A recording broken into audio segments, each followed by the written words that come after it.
Okay, so this is the engine ready to go in. As you can see, oil tree and filter are back on. Just lightly bolted that on. It's not torqued to spec or anything, so I'm not going to be running it in this state. The engine still has to come back out. But got it on there. And the bay is ready to receive it. Pretty cool because I've been waiting for this for a little bit. Actually, a long bit. I've been waiting for this for quite a while. So be at the point where I get to actually test fit it and see it in the car is pretty cool. That's just speed sensor or ABS, I believe. Same thing with that side, but I just don't want anything in the way. Alright, let's go ahead and jack this thing up and try to get it in there. Hoping because there isn't a transmission, I won't have to go at too much of a steep angle to get it in there. I'm hoping it just drops down.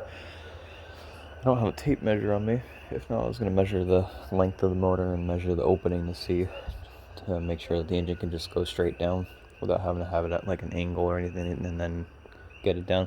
But I guess I'll find out either way. One thing I just still have to do real quick, I just remembered, is take these bolts off. So I'm going to go ahead and do that real quick and then can proceed with trying to get the engine in. So as you can see, it needs to go a little bit higher, but getting ready to put it in. Alright, so as you can see, engine's going in. I got the wife here helping me, but it is nice to have a second person to push the engine forward or towards the back of the car to clear the accessories. And I don't know what kind of cherry picker or engine hoist you guys are using, but that clearance right there is crazy. It's almost, almost hitting it, but it didn't. If you're curious, this Z has, this lower part, so you can actually put the hood up a little bit more elevated, so you don't have to take off the hood. I'm going to keep lowering it down, and then we're going to go ahead and try to slot it in, and we'll see how it fits. Okay, so mock fit is going. Unfortunately, I ran into a bit of a snag. The subframe, unfortunately, is still colliding with the oil pan. We scooch down there, you can kind of see right there, that little corner. Focus on it. It is hitting the oil pan on this side and the other side, so that needs to get notched flat. And then it will slide in, because I was getting one side in but not the other. And I noticed on both sides it's hitting that. I did have to clearance the firewall a little bit. Let's zoom back out for you guys. Right here, where this valve cover sits, it looks like the heater core will be fine once it slots down into place. And on this side's actually in, which, like I said, I could only get one side in, so I was getting the other side in, but then this side wouldn't line up, and I got this side in, but then the other side doesn't line up. And if you look down here again, you can see that corner right there is touching the oil pan, so I can't get it far enough back on either side to get both sides in. Alright, so lift the engine out of it, shave that down, and then we should be able to slide it into place. Alright, so 2JZ is in the 300. It is sitting on the mounts. Unfortunately, the subframe still needs to be notched a little bit more. It did need to be notched again, so I did break out that, pulled the engine out, chopped off the hard corners that I had. It is unfortunately still hitting on this side of the pan, right on the corner right there, so I will need to notch that out a little bit more. On the passenger side though, got plenty of clearance. This side of the pan right in there. That's kind of hard to see, but it's probably really hard for you guys to see, but there is clearance on the passenger side. So yeah, but it did click into the both holes, and it is being held. So I am actually really happy with that.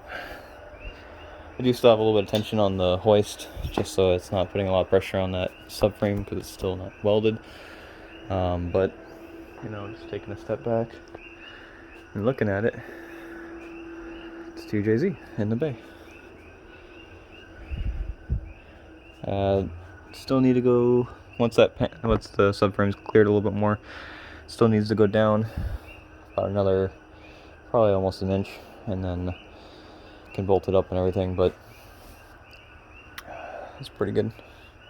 A lot more room in the bay versus the VG. You know, you can, obviously there's gonna be an intake here, but and turbo on this side, but still, yeah, that's really cool. Got the turbo manifold on there. It's just sitting there now. It's not actually bolted on or anything because obviously everything still needs to come apart, but pretty cool. I don't have the intake manifold yet, but you know, just looking over there and seeing that. Should be pretty cool.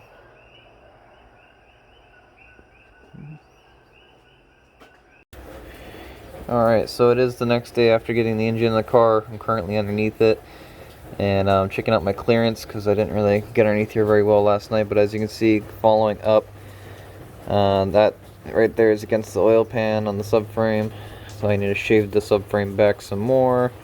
But traveling up, you can see it starts separating, and there's also a nice gap right there where it was hitting before. So really, just right there, I gotta shave it. And sorry for the really up closeness, but this is the kind of view that I have at the moment. You can see the taper, and then it slowly starts getting into the oil pan. So I'll need to fix that and pull the engine back out.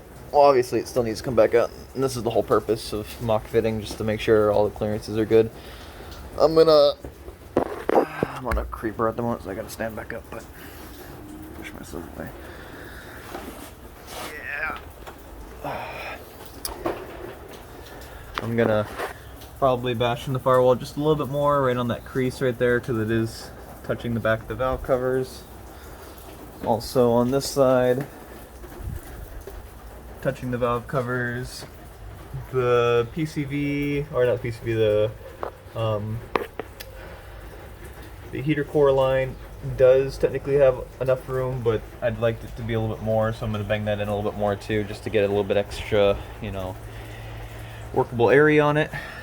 I bent these over, hopefully not too much, and I'll have to get in there, but so far that's what it's looking like on the to-do list for today.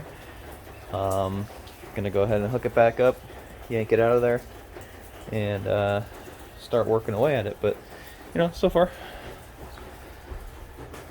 I'm decently happy. Once I get that subframe notched to the right point where it can slide in easier, that'll be even better.